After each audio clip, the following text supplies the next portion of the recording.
Looks like it's going to be a hot one already. Morning, my name's Trey Nelms. I'm a firefighter with Truck Company 3 in Nashville. We're going to talk a little bit today about peaked roof ventilation. Especially here in the South, a lot of times we have the idea that the only type of ventilation that we need is through positive pressure ventilation using forced air fans. It's very manpower friendly for us, especially with budget cuts and low staffing on our apparatus, but that is not the case. That is only one portion of ventilation that can be used strategically at different times. Peaked roof ventilation is something that is a tactic that can be used to stop a fire. It can be used to pull fire away from fire victims, and it really doesn't cause that much damage, and it's pretty easy to perform. Today we're going to go over different tips and procedures that can make your peaked roof ventilation experience a lot better. We're going to go over what tools you need once you make access to the roof.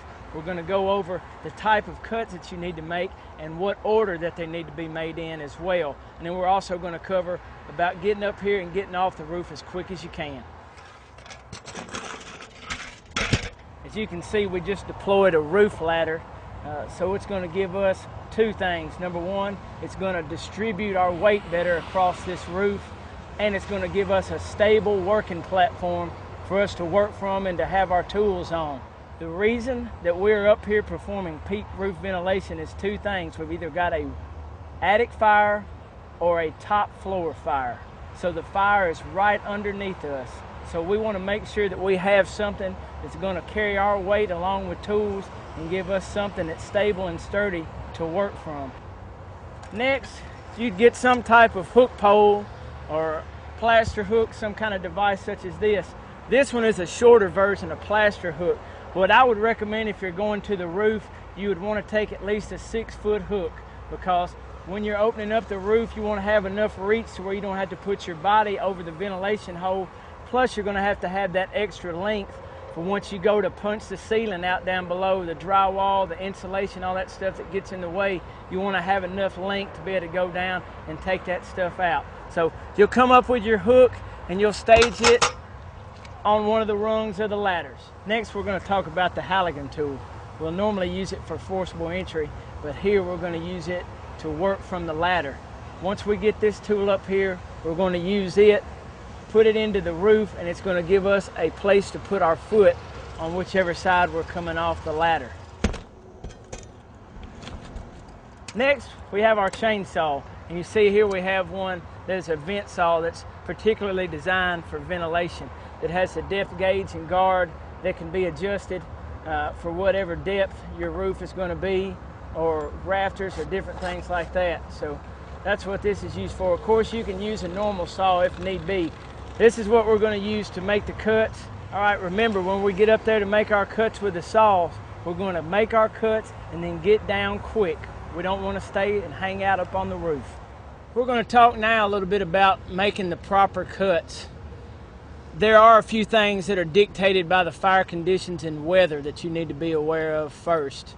For this demonstration, we're going to simulate that the wind is blowing against us. It's blowing that way. It's coming from our back. So we want to place our ladder to the left side of the ventilation hole, because once we vent, the heat and smoke is going to go away from us. And once we open up, the decking is going to provide us some protection from that. If it was the other way around, the wind blowing the other direction, of course you'd put your ladder on the right side of the ventilation hole. The whole outline of the way that we're going to make this cut is for us to expose ourselves minimally to the open hole. So by the time we get done to make our last cut, we're going to be back on the ground ladder, which means back to safety. We're here, we can get down quick if we need to. So we're going to start going away from us and then come back, working our way back to the ladder. You see, we've got our tools in place. We've got our Halligan in the roof to give me a footing. We'll start our saw.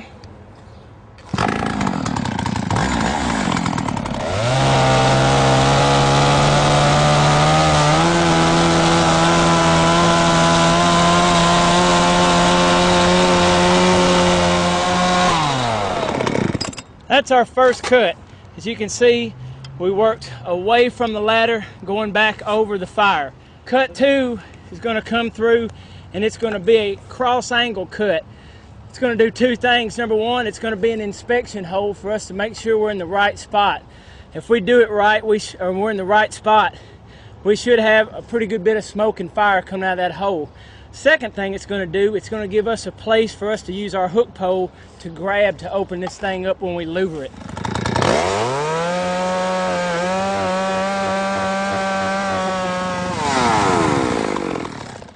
This is the beginning of cut number 2. You see how it goes at an angle here. Notice something else. All of our cuts are always going to overlap each other. So that way we don't have to come back, especially after we make that last cut, and then we have to come back over here, then we'll be putting ourselves in a bad spot. So if you can make sure things overlap from the beginning, that's going to save you some time and effort.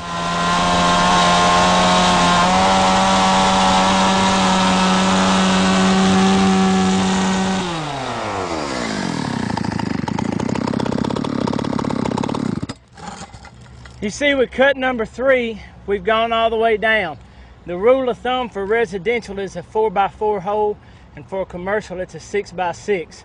So we don't want a little bitty hole. We want something that's sizable, that's going to get some heat and smoke out. So that's cut number 3. Cut number 4 is going to start down in that corner overlapping. As you see, we're going to work our way back to our ladder. So that'll be cut 4.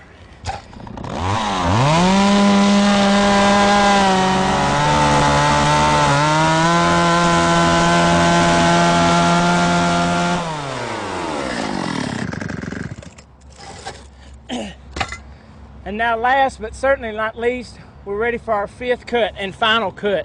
We're going to come here and work our way down, and as you see, we're back on the ground ladder, back at our safe haven, our stable work platform. So this has worked out good for us.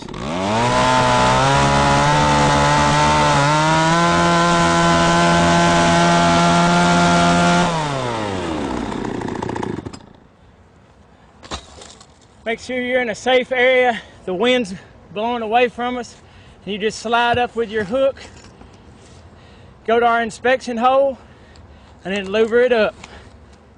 Just like that. As you see, the decking and shingles and such help shield you from the heat because the wind is going to take the heat and smoke that way. Once you're done at the fire, if you needed to, just for property conservation purposes, you can just put this louver back down in place and get you some plastic and staples or roofing nails and cover that up. So in summary, let's review real quick. To do an effective peaked roof ventilation operation, you have to have the proper tools like we showed you. You need to make the proper cuts in proper order, and most importantly, you need to get the cuts made and get off the roof, because being right above the fire is a dangerous place to be. Be safe and train you like your life depends on it, because it does.